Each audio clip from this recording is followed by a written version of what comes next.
I want to welcome you to the first session of the first Mises Institute Conference on the Federal Reserve.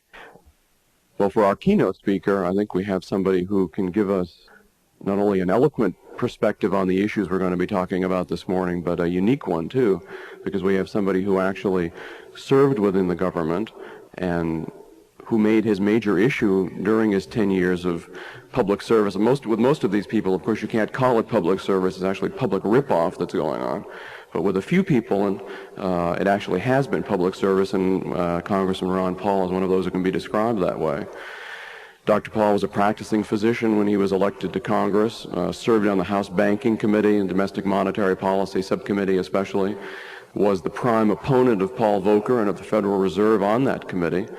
I can remember one time when I had the honor of working for Ron, he had the chance to have breakfast with Paul Volcker at the Federal Reserve at their palace there on Constitution Avenue. Paul Volcker wanted to try to talk to Dr. Paul and change his mind on a few things. Needless to say, it didn't work. We were in the room a little bit earlier than Volcker, and this was back in the days, the last time when there was a bull market going on. And Volcker ran into the room, coat still on him, ran up to his aide and said, "What's the price of gold this morning? What's the price of gold?" And so, of course, we were glad to, we knew that they watched that kind of thing, but it was glad to see just how carefully. Dr. Ron Paul, I think, set a unique record for courage and for articulation of our kind of ideas in Congress, and he's continuing that in the private sector with not only his Free Foundation that he's chairman of in Lake Jackson, Texas, but his investment newsletter, the Ron Paul Investment Letter, which looks at all these issues from a theoretical and an ideological viewpoint as well as an investment viewpoint. So I think we're all very lucky this morning to have as our keynote speaker for this conference, Congressman Ron Paul. Ron?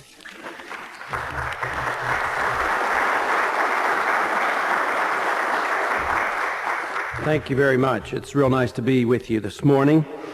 I did make a mistake. I started off the day badly. I got up too early, and I got to another meeting about an hour too early, was down the hallway, and I failed to ask him which meeting it was, and I thought it was the Mises meeting, so I went in and gave my talk. After, at least I got started, and then I could tell there was not a very nice reception for what I was saying, and I asked them which group this was, and they said they were from the Federal Home Loan Bank Board. So I decided I'd quit speaking there and come on down there, and that is half true because there is a meeting of the Federal Home Loan Bank down the hallway, and I did happen to stop in there, and I told them we were out to put them out of business. But I think that before we change our monetary and credit system, we do have a lot of work ahead of us, and that certainly is the theme I believe we're having today, is what we're going to do and what can we do and how realistic it can be. And I would like to think that my talk this morning will be more or less generalized and talking about the politics of eliminating the Federal Reserve System. And that is pretty important. It's very important that we do the fundamental analysis and the economic thinking about why you need sound money. But even with the best of our ideas and the best understanding of money, and even if we could all, which sometimes is very difficult even among the hard money people, if we could all agree on exactly what we would like in the monetary system, implementing that is not all that easy either. And I think we have several roles. First, of course, is to understand the economics to the best of our ability, to come up with some sort of an agreement and a goal, and then make an attempt to bring this about through political action.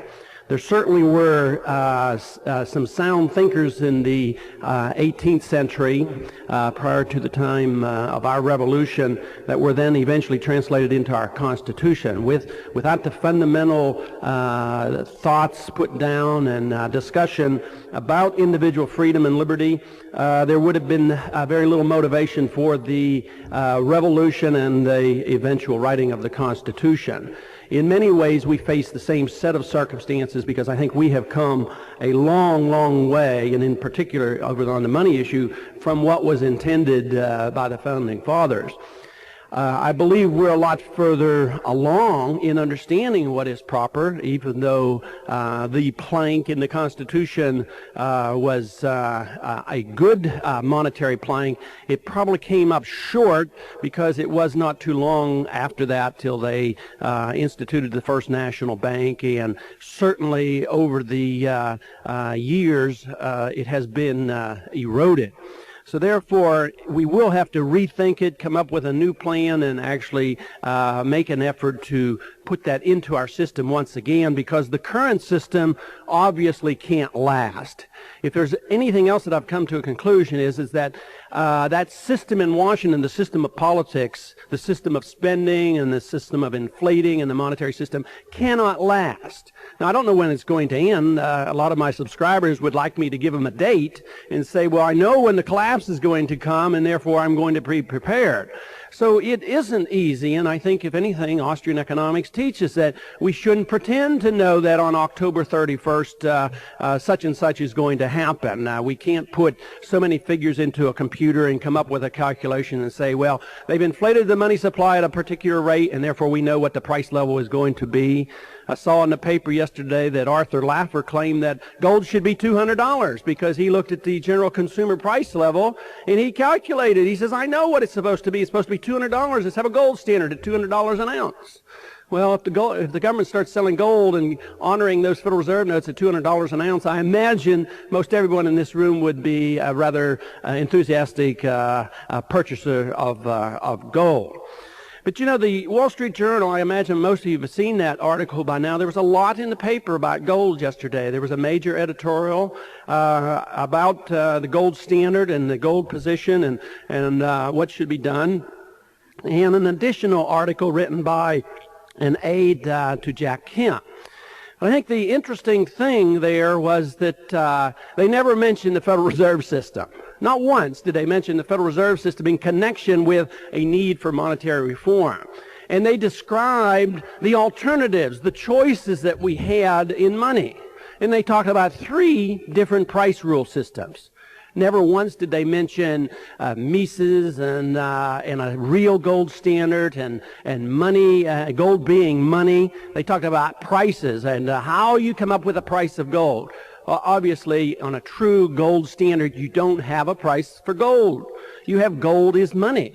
You may end up having a dollar sign on the monetary standard or the monetary unit, but to have a sound monetary system, even if you have dollars, those dollars have to be defined as a precise weight of gold, or you don't have a gold standard. If they want to talk about price of gold and what the conversion ratio is and limit it to that, they're really not talking about sound reform, especially if they don't bring up the subject of the Federal Reserve System.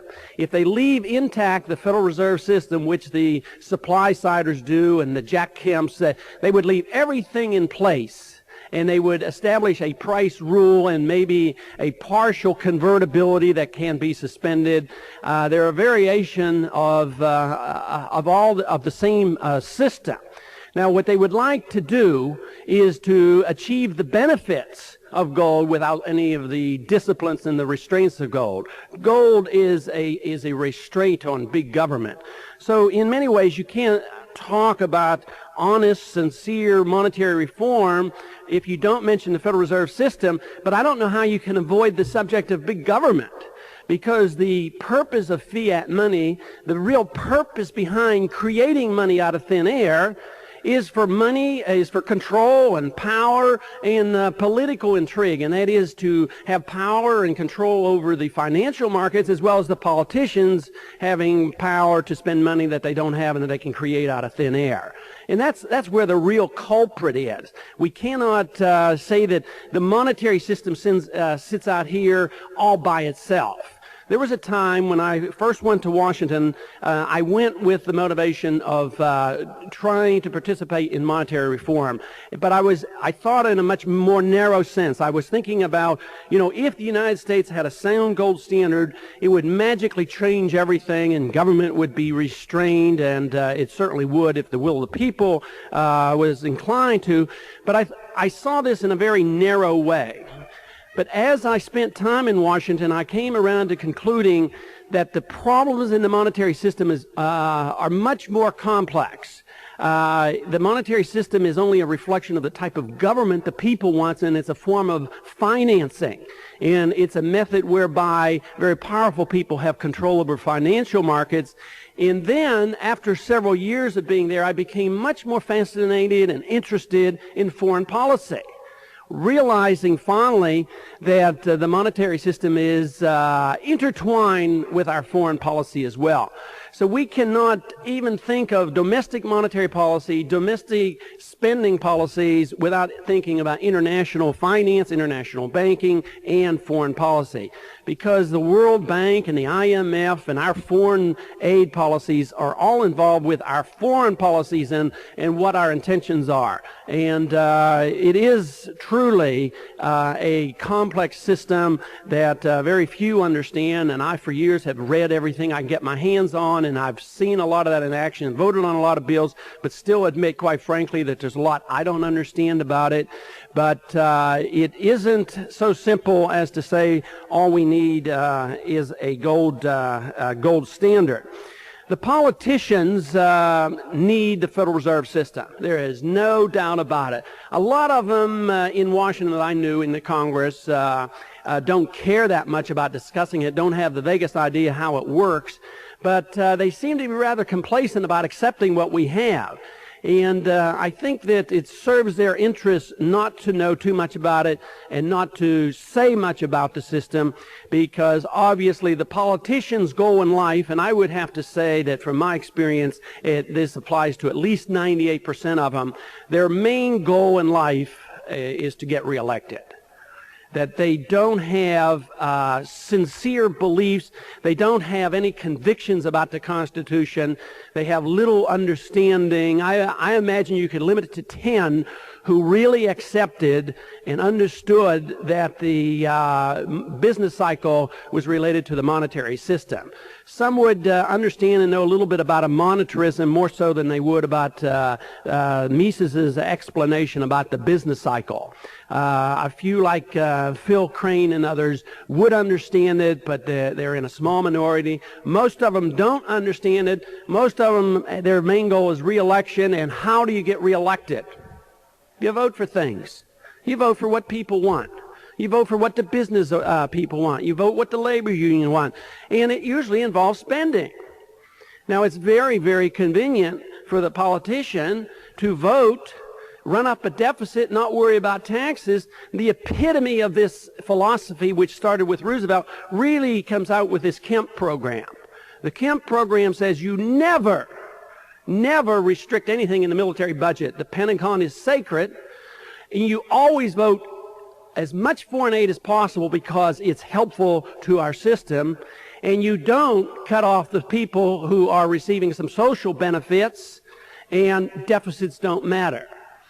That is the worst example of the supply-siders, and then at the same time saying we are absolutely opposed to taxes, which of course is good, but no emphasis on cutting back, and also saying that the Federal Reserve System does not need to be addressed, but gold is good. Now that's good politics. No taxes, there's some benefits from gold.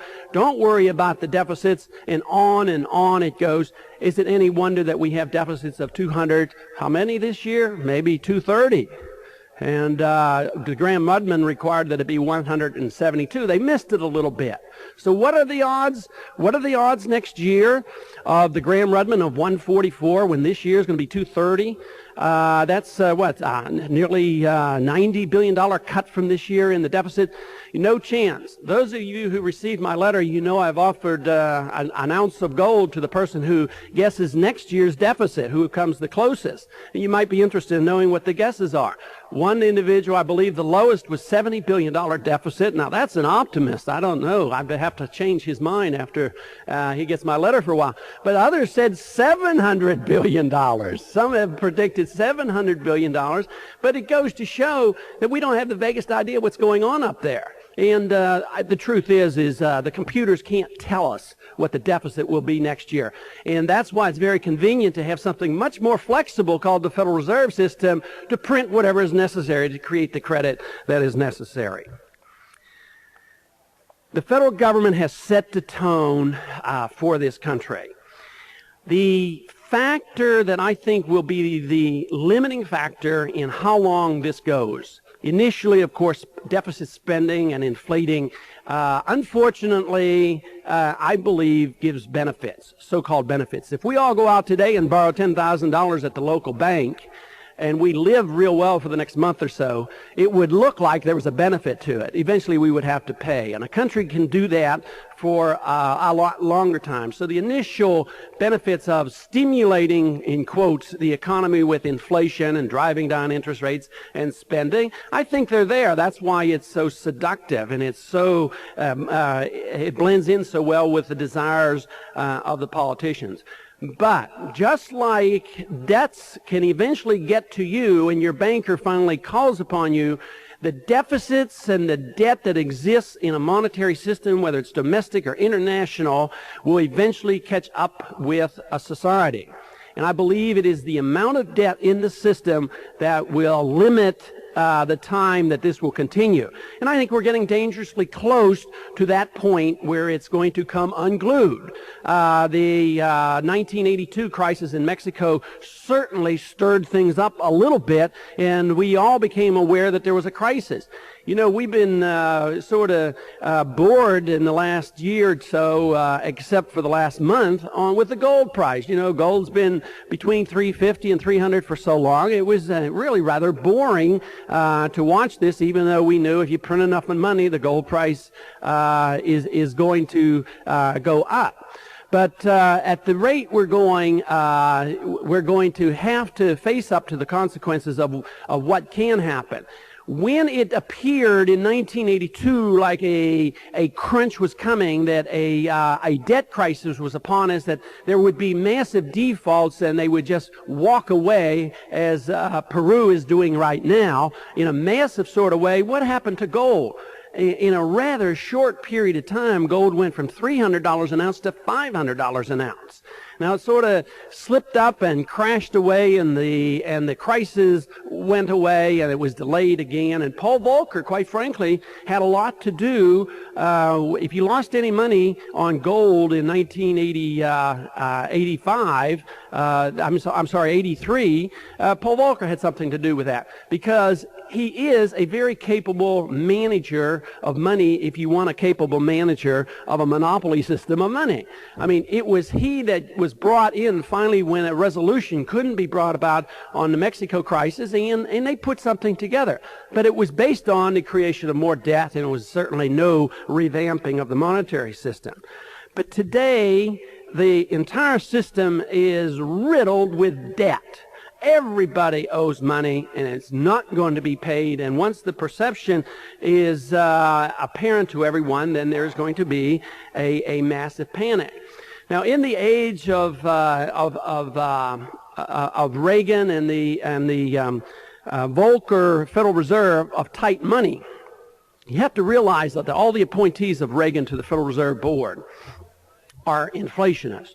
Not modest inflation, they're super inflationists. They're complaining about Paul Volcker's tight money policy.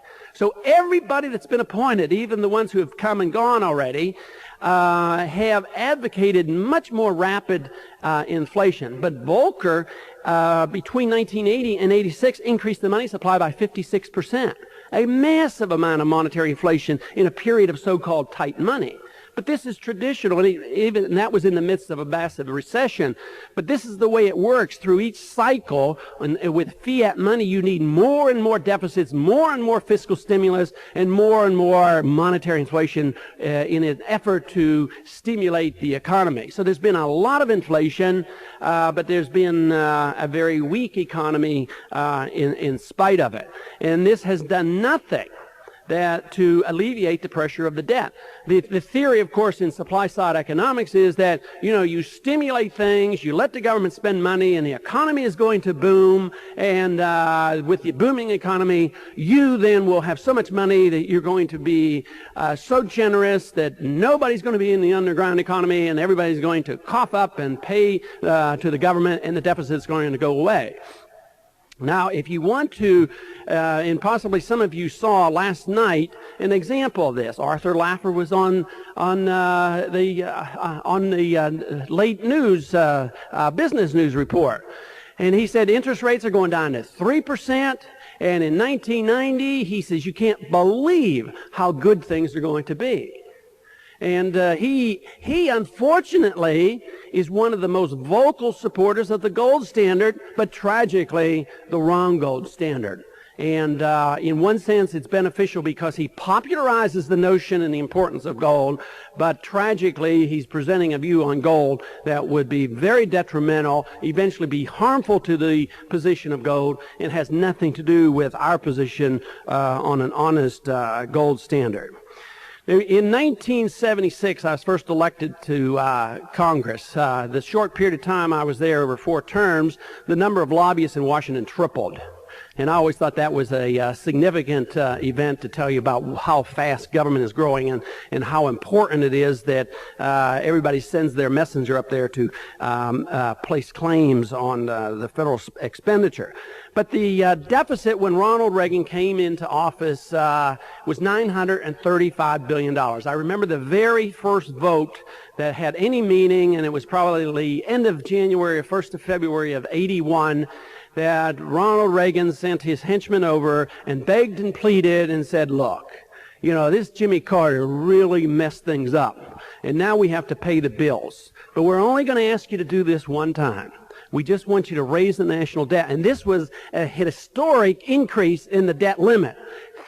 $50 billion at one time. And he wanted Republicans to vote for it. Republicans never vote for those kind of things, especially if there's a Democratic president.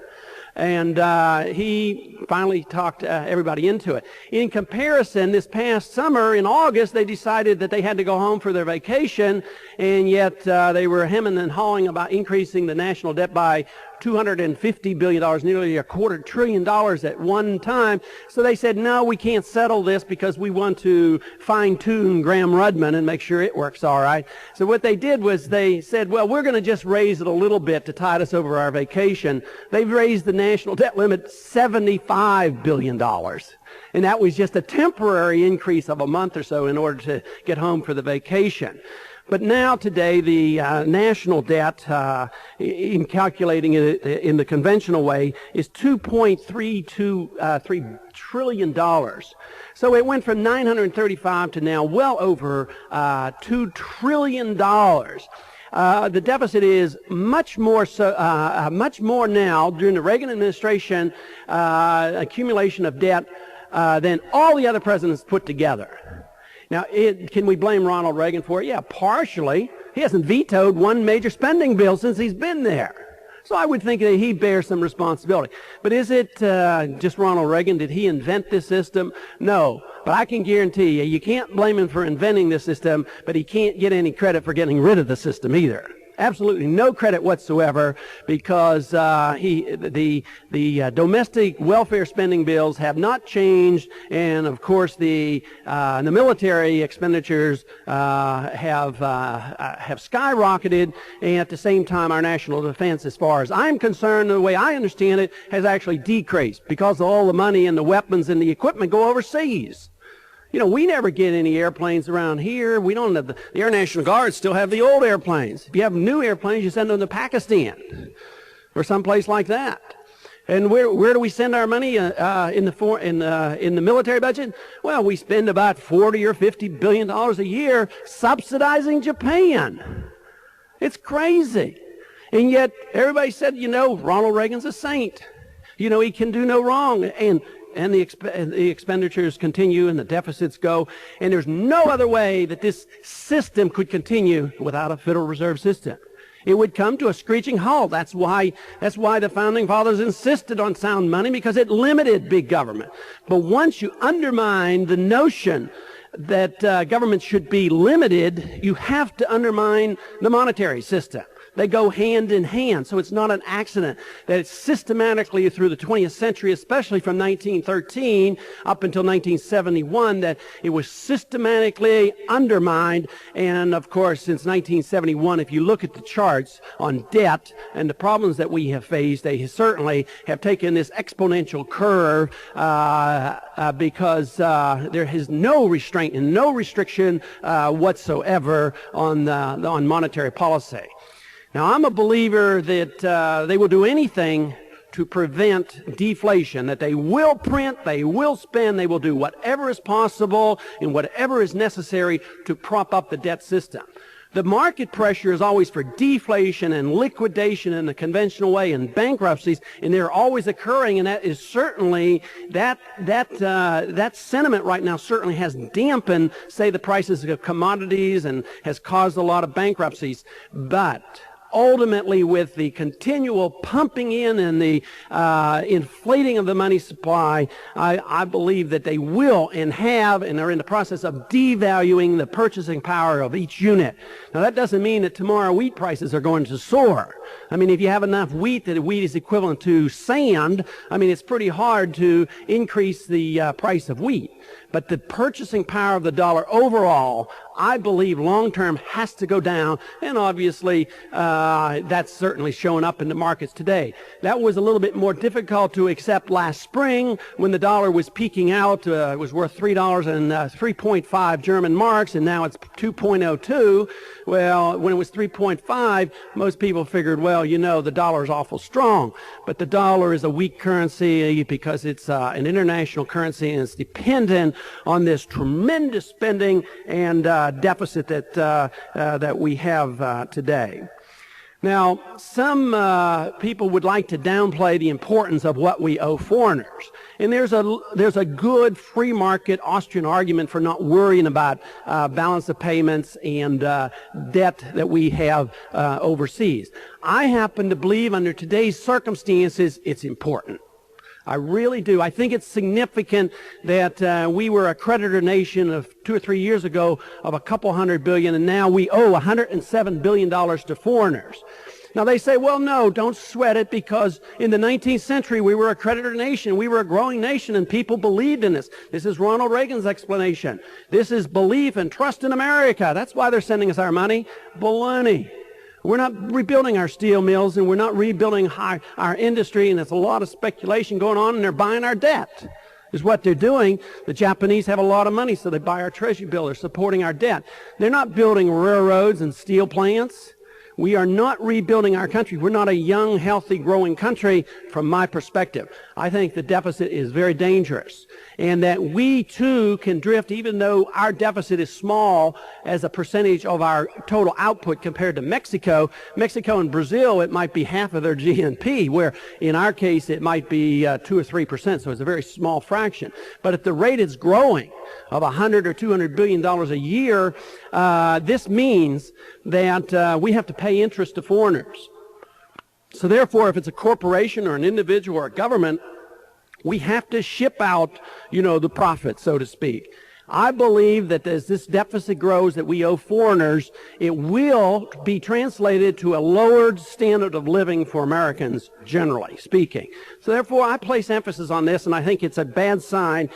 If all things were equal and the economy was sound and the money system was a gold standard, who really cares about the balance of payments? They'll work their way out. We probably would be no more concerned about the balance of payments with France and Germany than we're concerned about the balance of payments between New York and Texas. We don't even keep those statistics. Who really cares whether we sell more to New York or sell less to New York? I mean, the money will find its way where it needs to be and most economically used. I don't happen to believe that's what we're seeing today. I think it's quite different. Corporate debt today, by some estimates, is well over $1 trillion, maybe close to $1.5 trillion that the corporations owe. Interest costs on this debt have gone up a bit.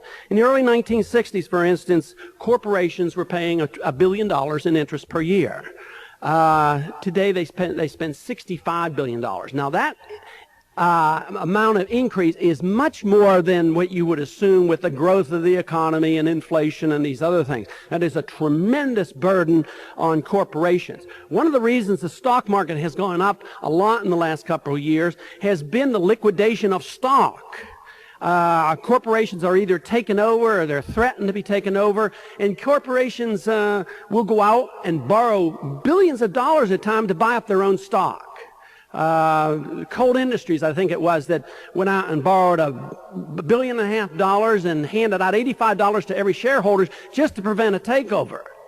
Well, that's craziness. All it is turning it into a debt company, and with the shrinkage of the number of shares, and with this emphasis on buying these shares, of course, it's going to boost these stocks and add to the price inflationary psychology and the speculative binge in the stock markets. So the deficits, the debt is tremendous among corporations. Consumer debt is very, very high, and it's going to go higher yet. Certainly this month and next, a lot of people are going to be buying cars that they probably didn't want to buy until next year. But how can you pass up a good deal? Now, I went in, I was looking, I'm from Texas, so everybody in Texas has to have a pickup truck, or you're not a Texan. So I was looking for my pickup truck the other day, and I went in, and there were 25 pickup trucks on one car lot, new ones that hadn't been sold yet. And he says, "What's your pick?" He says, "I'll sell it to you for $100 over my cost." And I didn't buy yet. I'm still shopping. But the whole point is, if he gets rid of all those trucks by 0% interest, I mean, it means that there's going to be a lot of people buy now that wouldn't buy next year, and it's just going to change the markets a little bit. Yeah, they might be able to empty those lots this year. If they do, it just means that there will be a slump in car buying next year. It will just be an alteration in market. But the consumers will continue to go in debt. They're not ready to quit yet. I think as long as they can borrow and spend, the government does it. The psychology is continue forever and ever to keep buying the products. But it's interesting to note that the consumer debt is growing 2.5 times faster than the consumer income. So there is an end point. There has to be an end point. And then it probably will be precipitous. It probably will come when the psychology changes. You know, the stock market up 39 points, prosperity around the bend. Ronald Reagan makes us feel good about ourselves, and everything is wonderful. Don't worry about the deficits. They don't bother anybody. Lower the taxes, and now we're going to have this wonderful fair tax system, and everybody's going to be happy. So spend your money, and yet the time will come where that psychology will change quickly. I have come around to believing that it might not occur with Ronald Reagan as president. And, of course, that's why they want him to be president for 4 more years. Because, you know, if you're on a drunken binge, you might as well stay there because the hangover is so tough. I mean, who wants to wake up in the morning? You know, the best thing for a hangover is having another drink in the morning. And this is traditional. And the economy's been doing this over and over and over again. But time has to end. It's going to come to an end. And I'm not one who would pretend I know when, but I happen to believe that you do know certain fundamentals. If you have a printing press and government spends too much and you print money in an unlimited fashion, that money is going to lose value. And it's going to distort the market, and it's going to be, you know, there's going to be a tremendous amount of malinvestment. Most people say, well, there's no inflation. That's what Art Laffer was saying last night. No inflation, 0%. He was talking about 0 to 1% inflation. Of course, he's talking about prices. But what most people won't accept is that there's more to inflation than prices. That's just one of the consequences of inflation. One consequence of the evils of the Federal Reserve System. To me, one of the greatest evils is the malinvestment, the investments going to the wrong places, just like in Houston. How many office buildings do you think are available in Houston that are empty right now? They built one not too long ago. They never got one tenant. 40, 50-story high, and there's not one tenant in the building. You have condominiums all through Dallas and Houston that are empty and bankruptcy. That's malinvestment. That meant that the businessman was deceived. He tried to make a good judgment, but because of the Federal Reserve System, because of this monetary system, he got the wrong information. So the businessman who is successful today really deserves credit because he has a lot of obstacles put in front of him. The information that he should get from a free market, he doesn't get because the Federal Reserve distorts all this, and that's why you have so much malinvestment. And the other thing is the accumulation of debt. The debt structure couldn't be maintained and couldn't be continually expanded. It could have all come to a halt in 1981 if Ronald Reagan would have said, you know, we will have a gold standard, we will abide by this system, and the creation of new money would have meant that the liquidation of debt in the old-fashioned way. But that's the part that nobody likes. That's the hangover from the evils of previous decades and previous spending. So no politician that I know of will let that happen. They will continue with more inflation and more spending. The states, of course, for a while looked like they were going to be in better shape, but right now they are doing something like Texas is doing right now, having trouble. And that is our incomes have dropped, especially in Texas, because of oil revenues, but Louisiana is like that, Colorado is like that, and quite a few states are accumulating more debt. The odds of the changes in the tax code helping, I think, are 0 to nil. I think the tax changes are going to be very, very damaging. There was a time while in office, and I still would support a change toward a change for a flat tax rate. I was for a flat tax. And, of course, I'm much more interested in passing the Liberty Amendment and abolishing the Federal Reserve. I mean, abolishing, the Federal Reserve and the IRS and the income tax. But if, in the interim, if we could get a flat tax of 10%, and just fairness across the board, I would support that if it truly meant reducing your taxes and reducing the size of government. But to use 1,000 gimmicks to so-called move in the direction of flatness, the way that's happening up there, is a complete farce. You know, my bill, you know how long my bill was to repeal most of what was on the books? It took me 24 pages. You know how many pages it took the Senate to drum up this tax revision simplification bill? 2,600 pages of simplification. Ronald Reagan, not too long ago, was reading, you know, this ridiculous tax paragraph that nobody in their right mind could understand. He says, this is the reason we need tax simplification. And one rather shrewd reporter immediately after they showed Reagan reading this, he says, what the president failed to answer is that paragraph wasn't touched in the tax code. It wasn't changed. So not only did we leave a lot of that gobbledygook, we're putting more into it. So it's going to be much more complex. Since there was never a goal of reducing taxes, there was never a goal of reducing the size of government. All they were doing was to rearrange the victims. At the same time, raise revenues.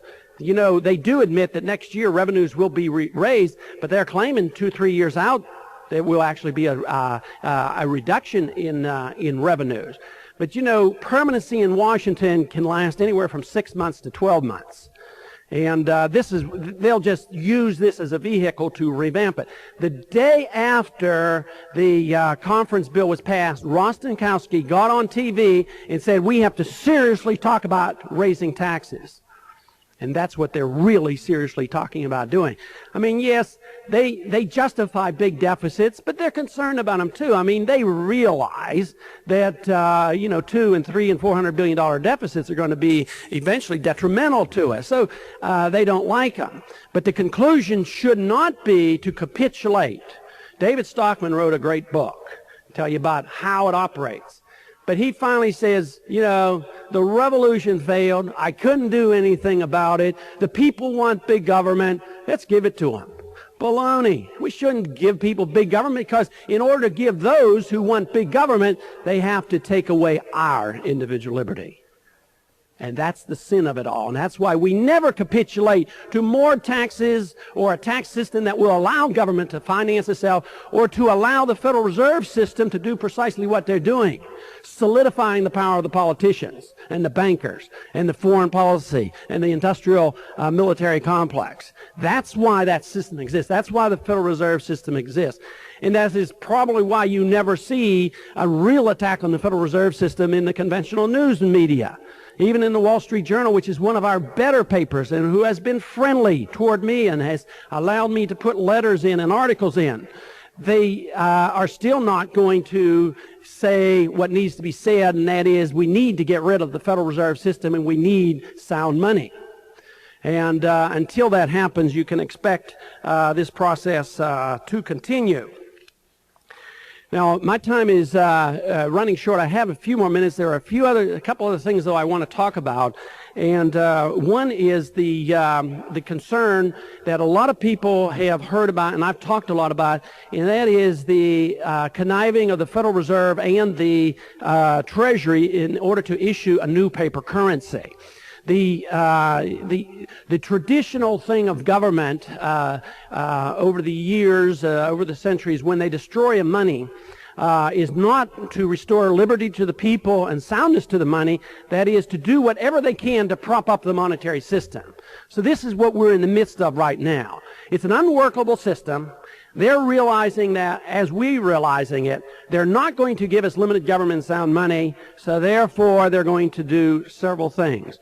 One is they're going to do whatever is necessary to try to prop up the monetary system, and they're going to do all the dumb things and the wrong things, such as currency controls and watching you, enhancing revenues, and taking away your financial privacy, and having a Gestapo-like IRS become more Gestapo-like.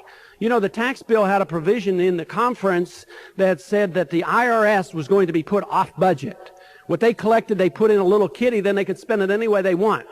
The most atrocious, horrible idea that ever could happen to a free society is to turn over that amount of power. It's bad enough that the Federal Reserve got that power in 1933. That's off budget. Can you believe in this country that's supposed to be a free society and that all funds, according to the Constitution, should be appropriated through the Congress by your permission through your congressman? We put the Federal Reserve off budget, and they can't even be audited. It's atrocious.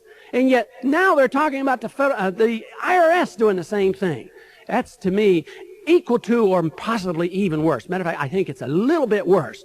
The Federal Reserve at least want to act sophisticated and above board, and they don't have a police force to come around and knock on your door, but the IRS can become rather tough at times.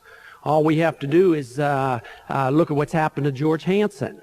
Those of you who have got my letter realize, the problem. George Hansen, of course, is the congressman who wrote a book to harass the people, exposing the IRS for what they are. He's in jail, federal penitentiary in Virginia, and I went to visit him. He called the other day, and it was rather sad because he has a house up in the Washington area. He can't pay his bills. He has his house up for sale. He's not able to make it. Now, the one thing interesting about if you happen to land in prison for an IRS violation is that it's worse than being in for a violent crime. This is above violence. This is the most vicious thing a person could do, is to address the subject of the IRS. If you commit a vicious crime after you've served 1/3 of your term, you're up for parole. But most of them get them. And some go out and kill another person or do whatever that they've done. The typical case, the average case, and the general rule is that if you happen to end up in the pen because you have said something or written something or done something about the IRS, you can't get consideration until you have served 2/3 of your time. I mean, that's the emphasis they put on. That's the emphasis that will come. They will not give us what we need, mainly because our voices aren't loud enough and we're not demanding it, and it's not the consensus of the people. But they are going to tighten up on the tax regulations. They're going to tighten up on the collection. And fortunately, that provision from my last reading was not put into the tax bill. But who knows? The tax bill hasn't been written. Do you know that they voted on that without it being written? Bill Archer's on the Ways and Means Committee, and he was a fellow congressman from Texas. He did not even have the chance to read the bill. He had for 30 minutes before the vote 130 pages of summary when he had to vote. He voted no correctly.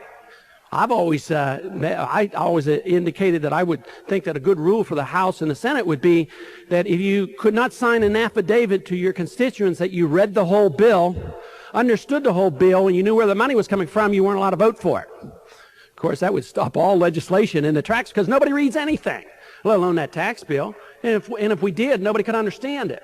So as a general rule, if that came up, it was very easy for me to make a decision because that was a no vote.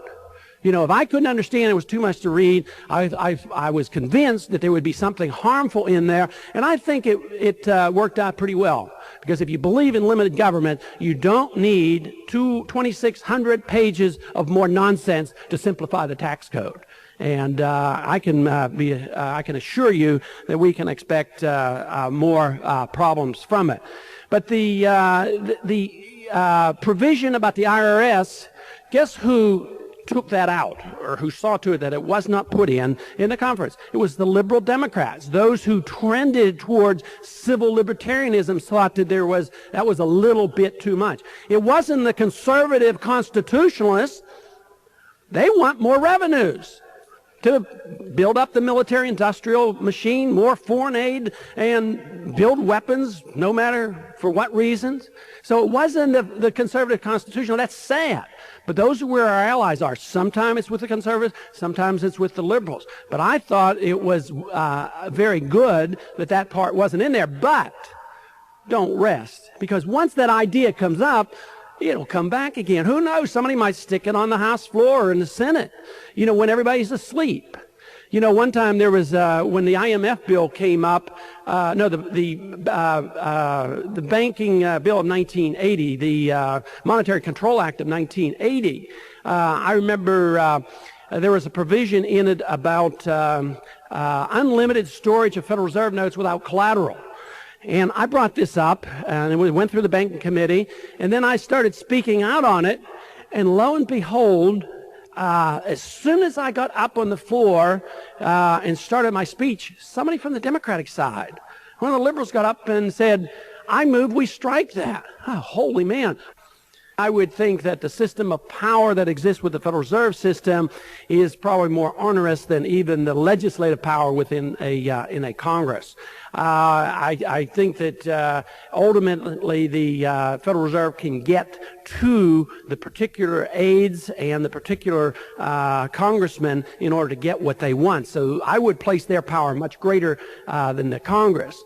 And there was the one on the Monetary Control Act, the provision that allowed for monetizing foreign debt, where we can literally create money by owning foreign debt, came about by a Federal Reserve official going to an aide of a senator, and the aide, again, put this into the conference report.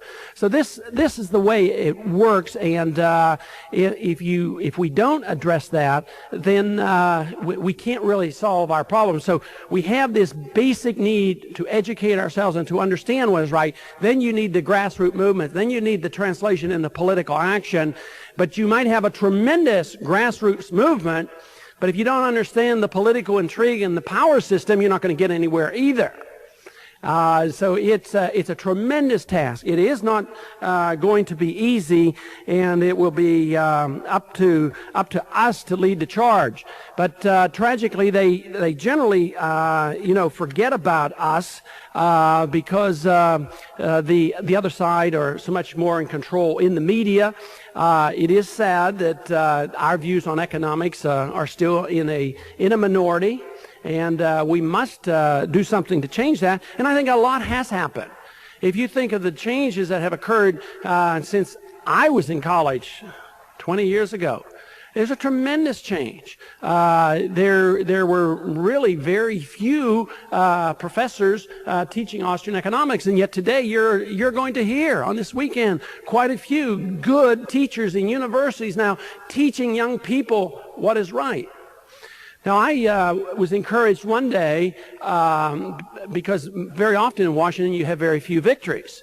And one day I was called for a radio interview from somebody in Florida, and he seemed to be knowledgeable and not antagonistic and understanding the issues. And after we did the interview, we talked a bit, and I asked him, I said, what do you understand about Austrian economics? He understood. I said, well, where were you introduced to this? He said, well, I was a college student a few years back, and I started getting your Freedom Report, and that led me on to studying. And I thought, well, this is a bit of encouragement, because here's a young person that was introduced in a token way, who then went on and followed through and started reading something much more academic than what I can write. And where did he end up? Not in a very narrow sense talking to only, the true believers, but he ended up on a radio program, which I think is wonderful. So that opportunity is still available to us. I mean, we have a tremendous problem facing us when we think of this ominous power of the Federal Reserve and the IRS and the taxing authorities and the size of government and all the special interests, but we still have more opportunity than any other group of people in the world. So therefore, if we lose the fight, which I think we're coming dangerously close to losing, it will be a lot our fault. Not our fault of those of you in this room as much as it will be the people's fault. Now, if an individual like myself can be frustrated like I'm sure you have been, finally say, look, I'm going to speak out. And if for no other reason than to speak out. I can remember when I first told my wife, when I made this silly statement, I said, I'm going to run for Congress. She said, what in the world are you going to do that for? And I said, well, I'm just frustrated and I need to speak out. And she says, yes, but it's so dangerous. And she wasn't talking about the danger of the IRS agents. She says it's so dangerous because you could get elected. And I said, no, there's no way. There's nobody else out there. There's nobody going to listen, and I'm going to do this for my own therapy. Besides, I want to get this off my chest. But it goes to show that even in a general audience, which a congressional district certainly is, by stating these same principles, if I were speaking and running for Congress in my district today, I can guarantee you it would be essentially the same talk that I'm giving now. So it wasn't like I ducked the issues and hid from it and said the Federal Reserve and avoided the Federal Reserve System. We talked these issues, and you can still be elected. It also took knocking on doors and a few very hard, difficult things. Now, when it came to trying to take this message to a much broader audience, like across the state, now I want to tell you from personal experience, that's a different story. That is much more difficult to achieve because the special interests can really gang up on you then. I think it's interesting to note that obviously our form of economics is the free market school. You would think, of course, that most business people would be for free enterprise. But during that campaign, I didn't get one contribution from a business PAC. They all went to the opposition. So therefore, it's either complete lack of understanding or a very sophisticated understanding that they certainly want somebody to work with. The business people generally were less receptive to me than the average working class person. The working class person, if you would speak out and talk about special interests and special subsidies to big business and the military-industrial complex and foreign aid, it has a populist type of an appeal, and this message is very powerful for a lot of average people. But if you think you can convert the Exxons of the world, it's impossible, because I can remember very specifically one meeting where all the lobbyists were in there and we were to present our views and they were picking a congressman to support. The very first question that came up from Exxon was, what's your position on the Mideast? A non-interventionist position in a traditional pro-American defense policy wasn't very attractive to defending the oil wells owned by Exxon Corporation. So obviously they're not going to be too enthusiastic about that. Westinghouse, they immediately said, what about an export-import bank?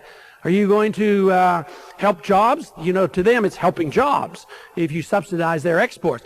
Who gets the equipment they're selling? Some socialist dictator. That's what they're interested in. Another thing that I learned while in Washington that I didn't really realize before going up, I really saw the world and the political system in a narrow way of conservative and liberal. And I thought the liberals, of course, were the enemies, and the conservatives were the good guys. But a typical example of what happened occurred in 1981 when we were working on the Reagan budget. And that was that austere budget that gave us a $125 billion deficit. And the Export-Import Bank came up, and there were some so-called pseudo-cuts on some of the welfare programs. And one of the liberal Democrats, smoothly got up and correctly said, look, if you're going to cut welfare to the poor, I'm going to cut some of this welfare to the rich. And he says, I propose that we cut $500 million out of Export-Import Bank. Quit subsidizing the big corporation sales to foreign dictators. Great speech.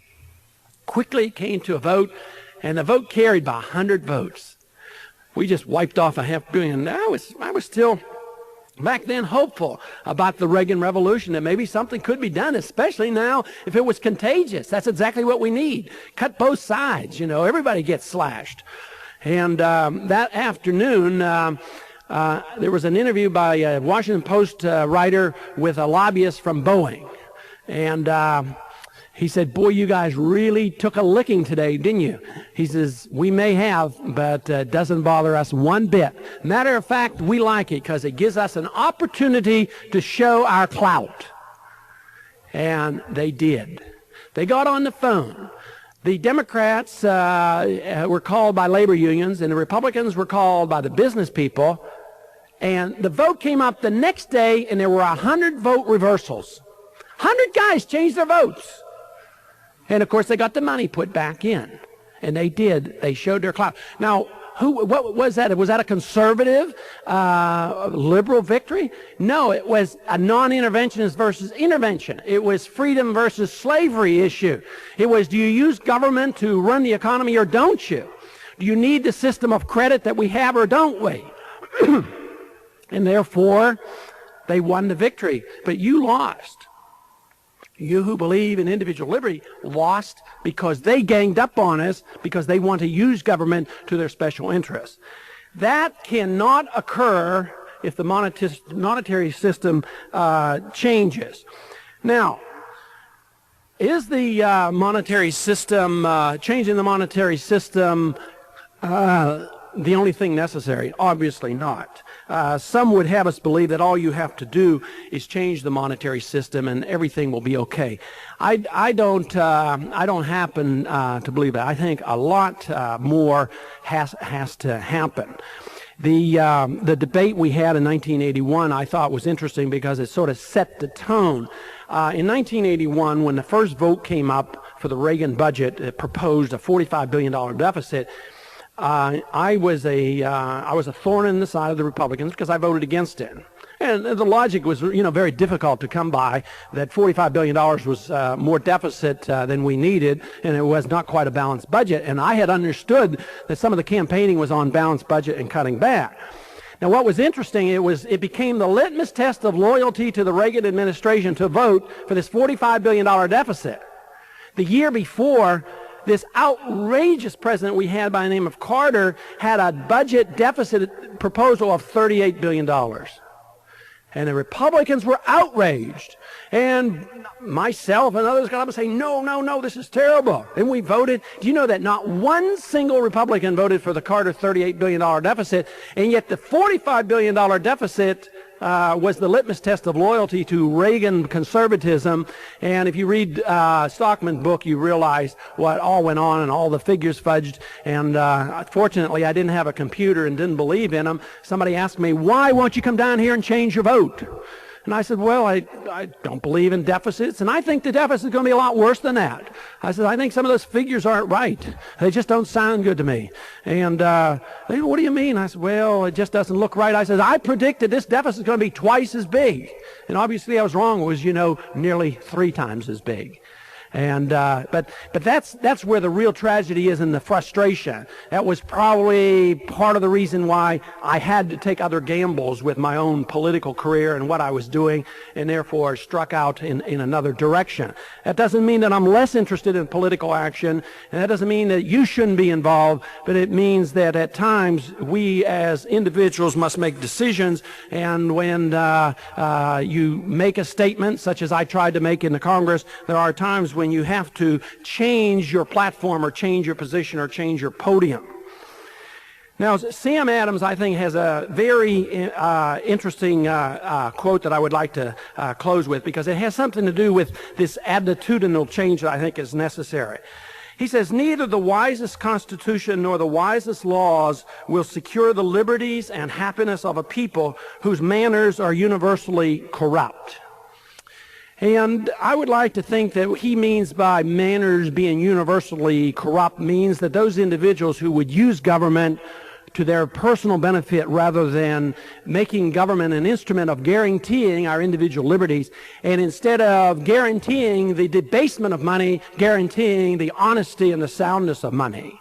But as long as the manners of the people are corrupt and they want government to be used for their personal benefit, you cannot really change things. The Balanced Budget Amendment is not going to solve our problems.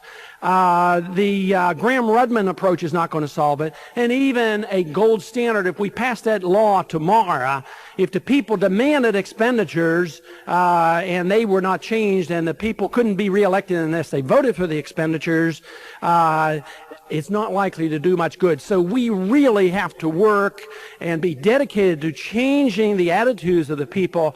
This is why since the founding of the Mises Institute, I have put a lot of effort in trying to help and to keep it going, and in any way possible to spread the information necessary to change the attitudes and the manners of the people, because I, as a politician, cannot do anything, and none of the politicians can do anything. Fortunately, if you change enough attitudes, even the politicians who are there for one purpose to stay there, you don't have to re-educate them. They'll be re-educated very quickly if the pressure's put on them by the people. Later in the day and during the weekend, you're going to hear from some real experts and not from some pseudo-experts and politicians like myself who will explain to you the intricacies that are necessary and how the monetary system works. But I would like to close by thanking all of you who have helped me so much in the past, and thank you very much for attending today. Thank you.